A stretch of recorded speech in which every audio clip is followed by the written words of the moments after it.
कहाँ से आते हैं ये? নমস্কাৰ, মই আজি মোৰ বেলেগ এটা ভিডিঅ'লৈ আপোনালোকক স্বাগতম জনাইছোঁ। ভিডিঅ'টো বনালোঁ ঢিঙৰ যিজনী কিশোৰীক ধৰ্ষণ কৰিলে 3 নৰপিক আছে, তাৰ ওপৰত ভিডিঅ'টো অকণ বনাম বুলি আপোনালোকৰ মাজলৈ আহিলোঁ। বৰ এটা দুখ লগা ঘটনা হৈ গ'ল, যিটো কল্পনাই কৰিব নোৱাৰি। আৰু এনেকুৱা ঘটনা এইটো নতুন নহয়, এনেকুৱা ঘটনা আপোনাৰ দিনক দিনে হৈ গৈ আছে। সিদিনা এটা ভয়ানক যিটো ভয় লগা ছবি বা বাতৰি বা বেলেগত শুনিবলৈ মনটো ভয় লাগে যে কলিকতাত মৌমিতা দেৱনাথৰ লগত এজন কনিষ্ঠ চিকিৎসক, তেওঁৰ লগত কি ঘটনা হৈ গ'ল।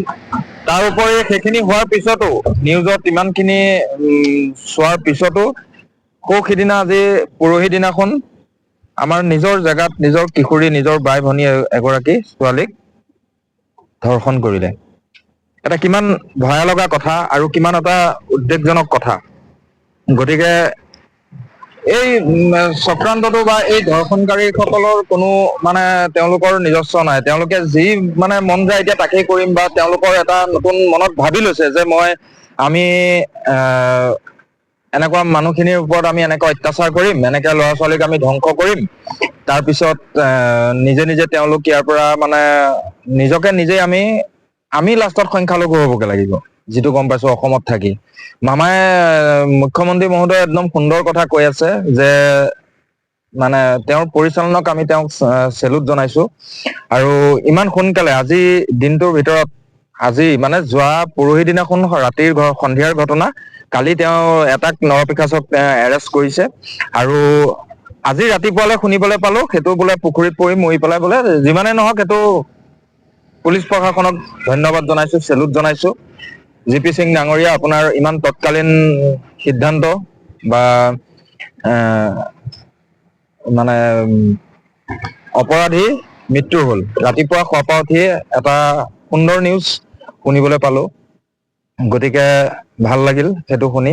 কিন্তু বাকী দুজনৰো যাতে উপযুক্ত শাস্তি পায় আৰু তেওঁলোকক সোনকালে কৰায়ত্ব কৰক। আৰু আমাৰ মুখ্যমন্ত্ৰী মহোদয় মামা, তেওঁক আমি ধন্যবাদ জনাইছো ইমান সোনকালে তেওঁ একচন লোৱাৰ বাবে। আৰু পীযুষ হাজৰিকা ডাঙৰীয়াও আহি আমাৰ ঢিঙত উপস্থিত হ'ল, হৈ তেওঁ সকলোখিনি কৰাৰ সুবিধা কৰি দিলে। আৰু জি.পি. সিং ডাঙৰীয়া, তেওঁকো আমি স্পেচিয়েলি চেলুট জনাইছো। তেওঁ যিমানখিনি পাৰে সোনকালে যিজনক এৰেষ্ট কৰিছিলে তেওঁকো সুন্দৰভাৱে যেনেকেই নহওক পানীত পৰি পলাবলৈ চেষ্টা কৰি মৰিল, পানীৰ তলত সুমুৱাই মাৰি দিলে, যেনেকেই নহওক মুঠতে মৰিল অপৰাধী। মৃত্যু হ'ল এজন, আৰু বাকী দুজন আছে, তেওঁলোকৰো শাস্তি আমি তেনেকেই বিচাৰো। যেনেকে নহওক শাস্তি পাব লাগে, দোষীয়ে শাস্তি পাব লাগে। আৰু আমাৰ ফালৰ পৰাও সেইটোৱে কামনা। আৰু যাতে এইবিলাক কমক।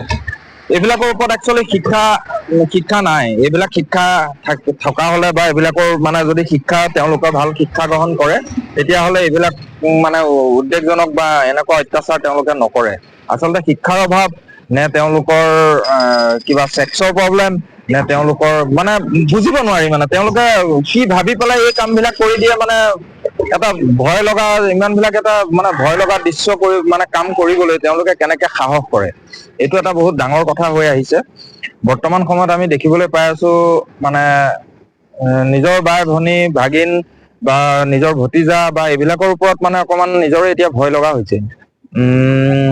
এগৰাকী ছোৱালী তুলি তালি ইমান মৰমত ডাঙৰ দীঘল কৰি ঘৰখনত, আৰু লোকে অত্যাচাৰ কৰি ধৰ্ষণ কৰি মাৰি পেলাব বা ধৰ্ষণ কৰিব, এইটো এটা কেনেকুৱা তেওঁলোকে অকল সৰু ছোৱালী ডাঙৰ বা তেনেকুৱা বুলি নহয়, 70 বছৰীয়া বৃদ্ধাকো ধৰ্ষণ কৰিছে।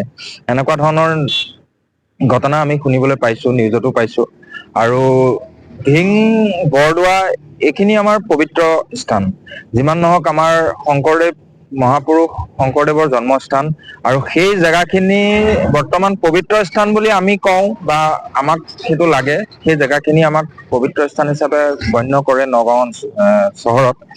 কিন্তু সেইখিনি পবিত্ৰ স্থান মানে তেওঁলোকে হবলৈ নিদিয়ে যে কিয় পবিত্ৰ স্থান এইখিনি জেগা হ'ব। যে আমি বেছিভাগ মানুহ আমি ইয়াত বাস কৰো, আমাৰ হেৰি জেগা, গতিকে আপোনালোক মানে আমাৰ জাতিটোৰ পবিত্ৰ স্থান তাত কেনেকে হ'ব পাৰিব।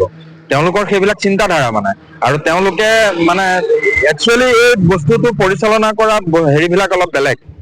তেওঁলোকে সেই হেৰিবিলাক পৰিচালনা কৰে মানে ইয়াৰ পৰা আমি বাহিৰত যোনে পৰিচালনা কৰি থাকে তেওঁলোকে মানে ধন চন বা কিবা কিবি যিখিনি পাৰে সেইবিলাক তেওঁলোকে দিবলৈ আৰম্ভ কৰে।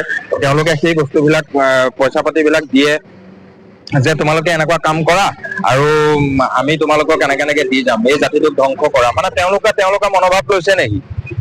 এইটোতো সহজ নহয়। আৰু আমাৰ মামাই হলেও সেইটো হবলৈ নিদিয়ে।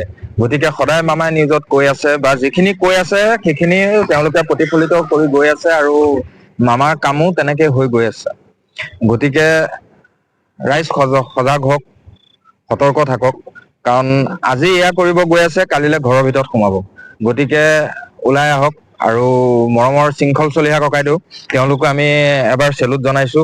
তেওঁ শিৱসাগৰত আমাৰ লগৰ মানে যিটো ঘটনা হোৱাৰ কথা আছিলে সেই গোটেই ঘটনাটো তেওঁলোকে যেনেকে কৰিছিলে সেই ঘটনাটো মানে এটা উচিত শাস্তি দিলে তেওঁলোকৰ প্ৰতিবাদত।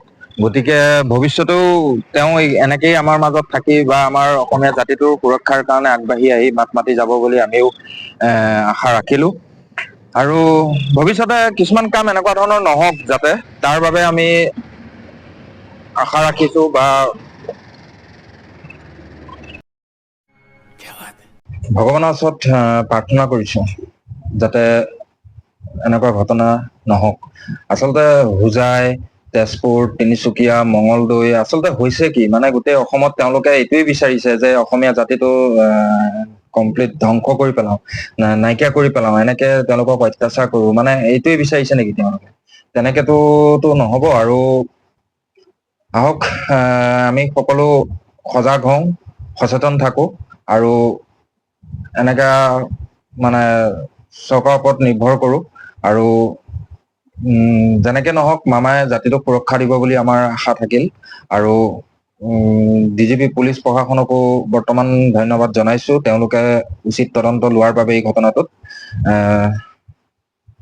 যাতে আৰু দ্বিতীয়গৰাকী নাৰী বা কিশোৰী এনেকে নিৰ্যাতন নহওক তাৰেই ভগৱানৰ ওচৰত কামনা কৰি আজি ভিডিঅ'টো সমাপ্ত কৰিছো। ধন্যবাদ।